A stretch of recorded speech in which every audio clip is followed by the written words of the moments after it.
Welcome to the Living a Nordic Life podcast, where we explore a simpler, cosier and more intentional life the Nordic way. I'm Fiona McKenna, your Nordic living guide and founder of Living a Nordic Life, where I share all things Nordic living and show you that a Nordic life is the way to bring intentional calm and healthy habits into your own life, wherever you are in the world. Are you looking for ways to bring simplicity, coziness and calm into your life? Well, let me show you how. Visit the Living a Nordic Life website to explore how I can help you on your journey to simple, healthy and happy calm, the Nordic way. You can subscribe to the podcast right here. And if you want regular inspirational emails sent with love from Norway and straight to your inbox, don't forget to subscribe to the Living a Nordic Life newsletters. And so now let's dive into our episode. Let's talk about life lessons. And I want to talk today about the biggest lessons that Norway has taught me since moving here. Moving from southern England to the Nordics for me meant a change of culture. I made the mistake initially of thinking that because I was in my home of Europe, that Norwegian and British culture would be pretty much the same. But they most certainly are not. You assume because you're moving within Europe and perhaps not that far away, a couple of hours flight from where you were, that things are going to be the same. It's not like moving from England to Japan or England to Cape Town, for example. You think that because we're all European, culture can't be that different, can it? But, yeah, how wrong I could be. Norway was a long way, or is a long way culturally, from my home of Dorset in southwest England. The weather is completely different for a start. In Dorset it's subtropical. In most parts we have palm trees, we have flowers all through the winter. We can swim in the sea. There's no ice, lakes are not frozen over, and there's very rarely any snow. Spring comes early. It's lovely. Norway, on the other hand, is very cold. Minus 20 most days in the middle of the winter. Lots of snow. And it's rugged and quite harsh at times. And there's this brutal coldness that I had never felt before moving here. And then there were the cultural differences. All of this began to teach me things. I didn't notice the cultural differences actually for the first couple of years, and then it started to come in subtly. And I thought, wait a minute, maybe I'm doing things wrong. But as I was doing those things wrong, I was also learning an awful lot of stuff, things that I would never have learned had I stayed in England or France or, the other places that I've been and lived. And one of those, the most important one, I think, that people don't talk about very much, but is a kind of foundation of Nordic culture, is resilience. That famous Finnish sisu. You know the stuff. That also exists in the Nordic. It's a grit and a toughness and a determination to carry on with things however difficult it gets. And you can't easily forget the way the Vikings approached life, can you? They needed a level of resilience that was way above those of their adversaries. Because before they even got to the places that they were aiming for, I mean, who knows, just get in your boat and sail. They had to go all this way across the ocean. And we're not talking about a day's travel or 2 days travel or even a week. We're talking about weeks and weeks, months with, no land anywhere. You had to have a certain resilience. People here are similar. They have a grit and determination that still shows in everything that they do here in the Nordics. They get through the difficult parts of life with a quiet perseverance. There's not a lot of shouting about it. And a determination that's forged through generations, all the way back to the Vikings. It's hard not to have this kind of rub off onto you when you're living in it, and particularly if you're living in it for a length of time, like I have been. And it's something that I've learnt to welcome into my own life. I've learnt that we don't need to fall apart at the first sign of difficulty. And recently things with me and my family have not been as easy as they could be. And that level of resilience and determination has really been useful. It's also taught me how to cope with cold weather.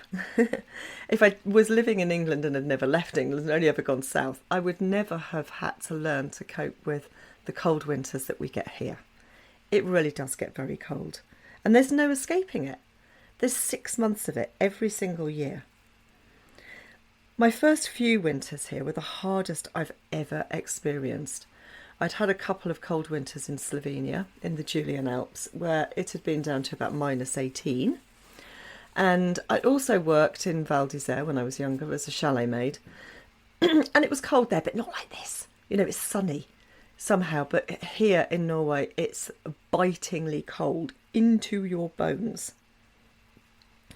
But once I took some time to notice how people around me were coping, I learnt to cope myself. And now I like winter. Can you believe that?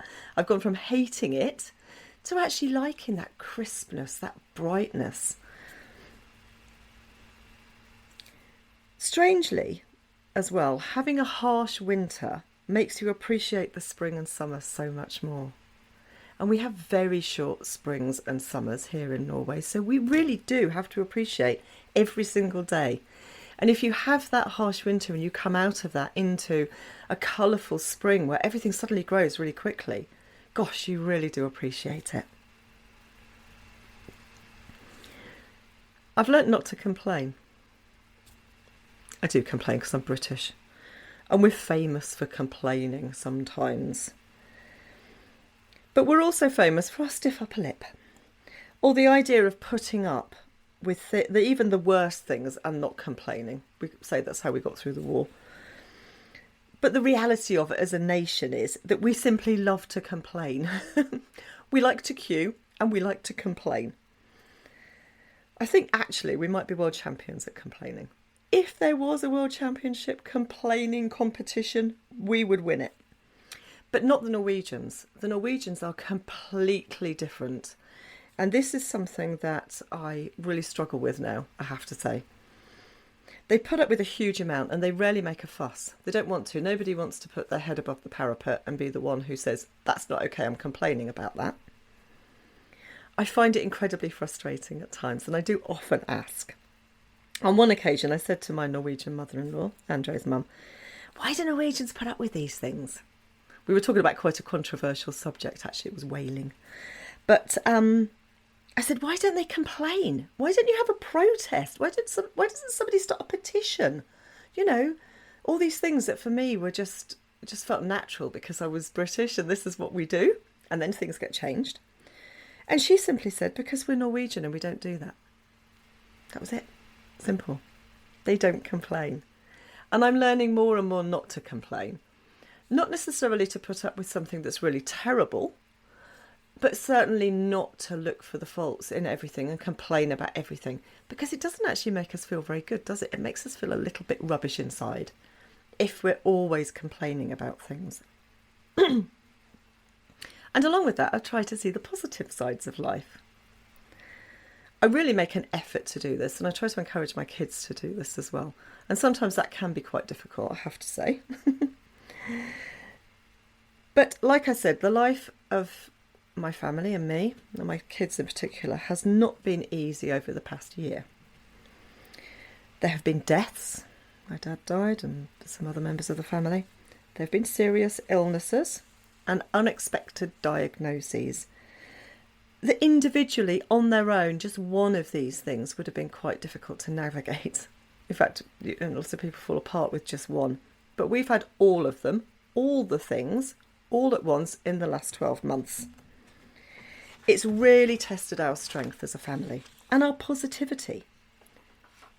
But you can complain and moan and be sad about it, or you could take a deep breath and you can face life with some positivity. It doesn't matter which way you go.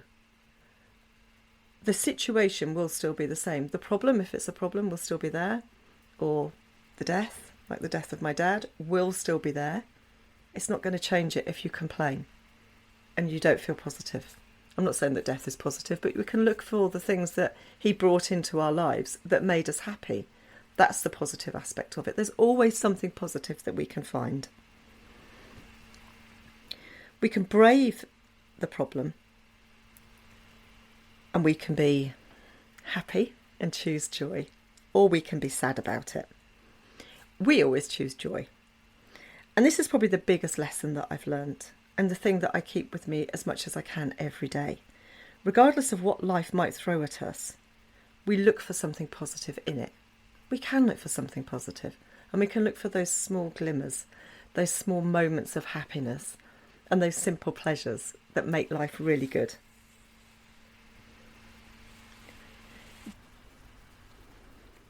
Lessons from a Nordic life will follow me wherever I go in the world. Doesn't matter if my time there is short or long. They bring a level of calm into my life, and they raise my level of happiness daily, which is something that we want, isn't it? I hope that you too can embrace these simple joys of a Nordic life. I think you probably do, actually, if you're listening to this. And I hope that you can share what it feels like to know that you have some skills that can bring calm and quiet into your life when all around us can be hectic and unpredictable. And I will see you in the next episode. If you've enjoyed this episode, please subscribe to the Living a Nordic Life newsletters so you can get an email when I release a new episode. It's a quick and easy way to keep up with all things Nordic living. Please visit livinganordiclife.com. You can listen to Living a Nordic Life on lots of podcast apps, including Spotify, Apple Podcast, Google Podcasts, and plenty of others. If you've enjoyed the Living a Nordic Life podcast, why not leave me a rating? So that's the end of Living a Nordic Life for today, and I look forward to seeing you next time.